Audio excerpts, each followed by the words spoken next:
Welcome to Dr. Lock. Today we have a Yale rim lock, really old one, automatic dead latch, and we're going to be changing this lock to a new key.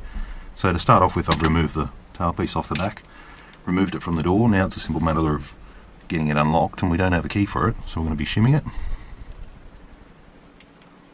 So when shimming, I like to do it in a vise. There you go, now you can see. So when it's in the vise, you can actually get a much better feel for it. So I'm just going to shim it open. And so maybe a lost on it, knock out.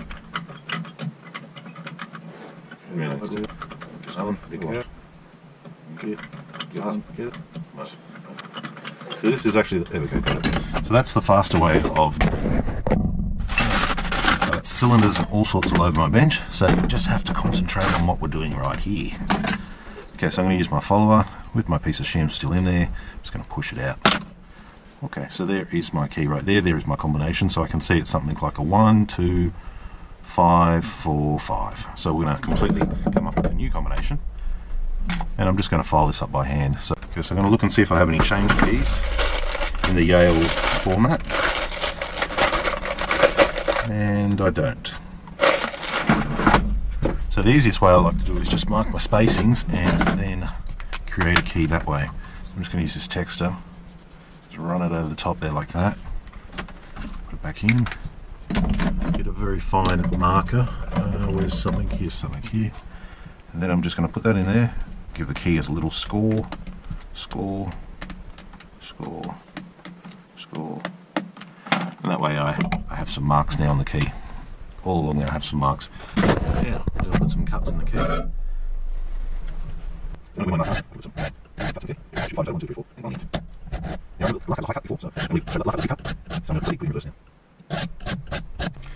So I've got 2 deep cuts and 3 high cuts, and that should suffice. And I'm going to put some pins in. Bring it back that way. So just looking at them there. 3, that's perfect. I might go a deep cut as the next one, a 7, so I can work on that one there. And that's probably a 1. 1's good. And a couple of zeros at the end. Now there is a way to cheat to change these locks if you only want to change a couple of the pins, and that way you don't have to change the inside. But so I've still got one more pin to do right here. Just take down that second cut. Fixing my ramps. So that's my key at the moment.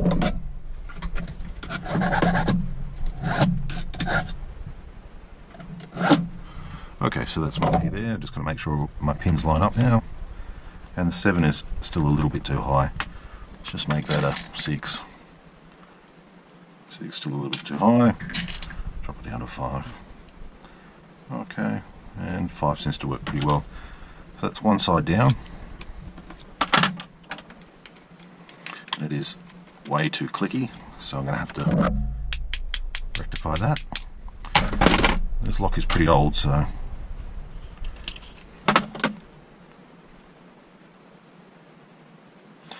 because the key has so much play in it, I'm going to have to take the first couple of pins up to the next digit.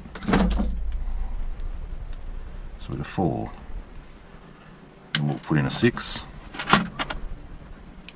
4 and a 6. Now when I move the key, those pins will still be high, so you won't get the clicking problem. 2. Just put these ones as 2s as well. 2, 2. Okay, so I can feel they're slightly high at the last 3. So I'm just going to put that down. 1, 2, 3, 1, 2. I've taken the last one down a bit too far, so that's now going to become a 3. Okay, let's try it again.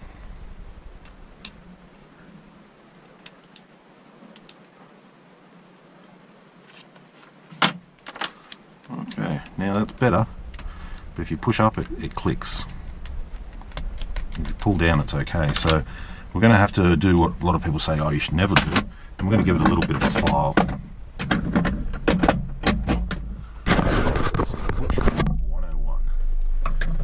So I've got a little machine rather than filing it, which is like a little Paxton Dremel, and it's got one of these little sanding discs. It allows me to do a really good job on the things.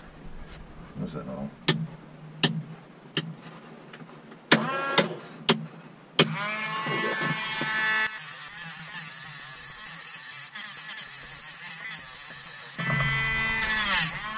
Okay, so I've linished the plug. I'm just going to give it a little nail with a drill bit now, just to make those ramps nice. So there's no clickiness. This cylinder has so much play, it's 30 years old easily. As you can see, all the pins are at their right level. Even when you move them around a bit, they've still got a nice little ramp to be able to move, because I mean, it's either that or start replacing the lock. So now go left, right, slight click, lift it up, no click, pull it down, but when you put the key in and push it in, that's fairly smooth. Of course you can pull the key down as far as you can get it to click, so that's the unfortunate bit about this old lock.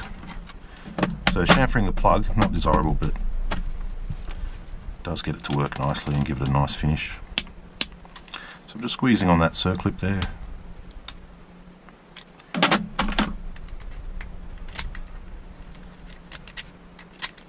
Okay, and that's that side done. Now let's look at this side here. So once I've completed this side, I'm then going to duplicate one more key for the customer, and then we should be good to go.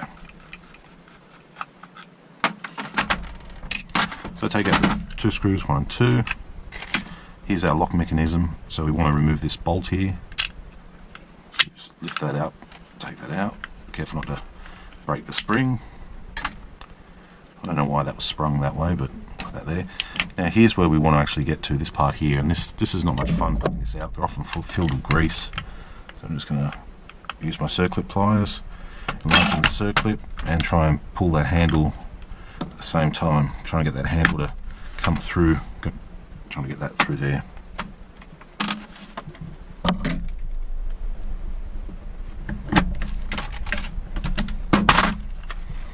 Okay, so now that circlip's off. Now there's 2 ball bearings on either side here you have to be very careful with. So I'm just going to give that a little wiggle, and I've kept my thumb on it so nothing else gets disturbed, so I can put that aside now. Now we're getting close to the cylinder. Take note of a ball bearing and a ball bearing on both sides. There goes one.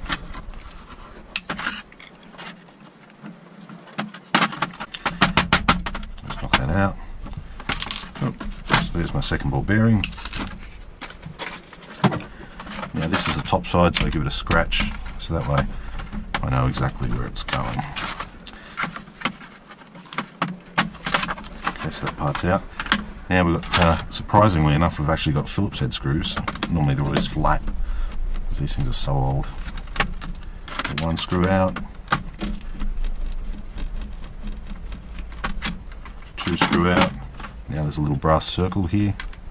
That comes out. And now you actually have your cylinder. So let's shim it. The vise for a better feel. Shim up the back. Let's go.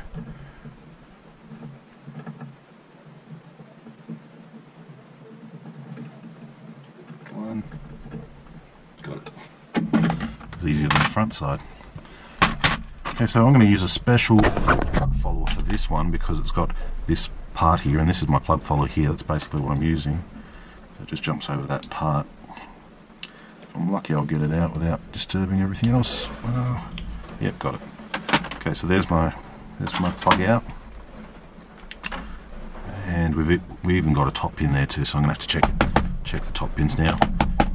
So much grease and yuck on it. I'm just going to use a little bit of paper here just to clean it up, because grease in locks and oil and stuff like that means things just don't work.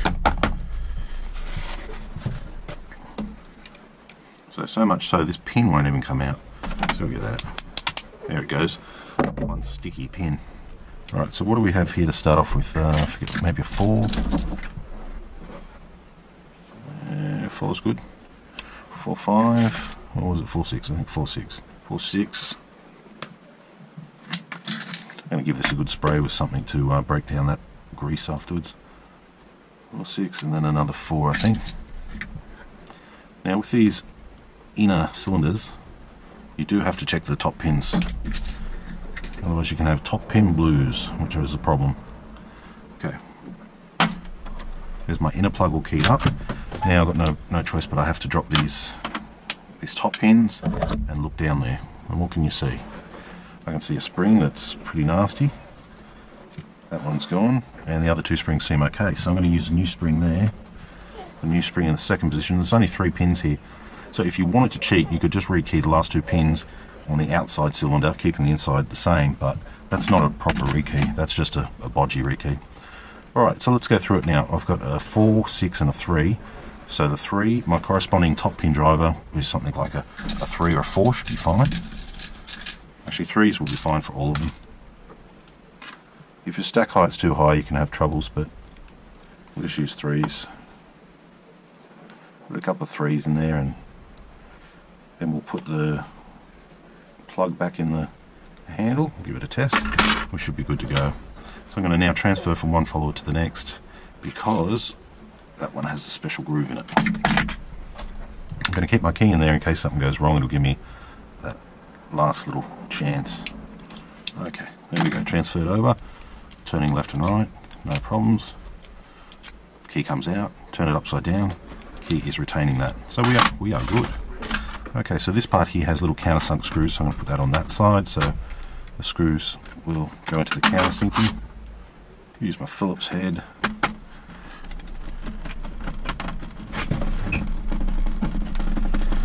Putting this one back, the camera's now on low battery, so let's hope we get this done quick enough.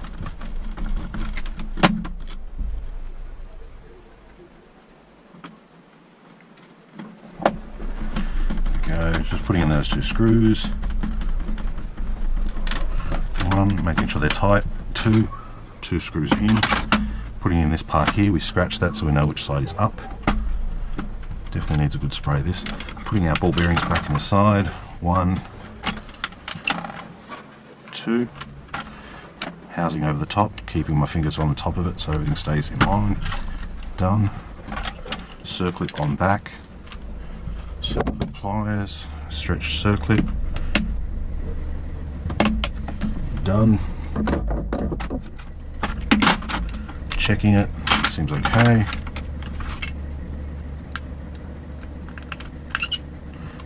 I put my latch mechanism back in. I'm going to respring it now. So the spring normally sits on the top, just like that. They had it underneath, I don't know why. And that's good to go. Making sure everything's flush back in. Putting my plate back on. 2 screws, and that's it. So all I'm going to do now is just duplicate another key, and this lock has been changed on both sides to a completely fresh key. We've even cleaned it up a bit because it was a little bit greasy. So that's how you recode a Yale automatic dead latch. So that's a completely fresh key now. Okay, thanks for watching.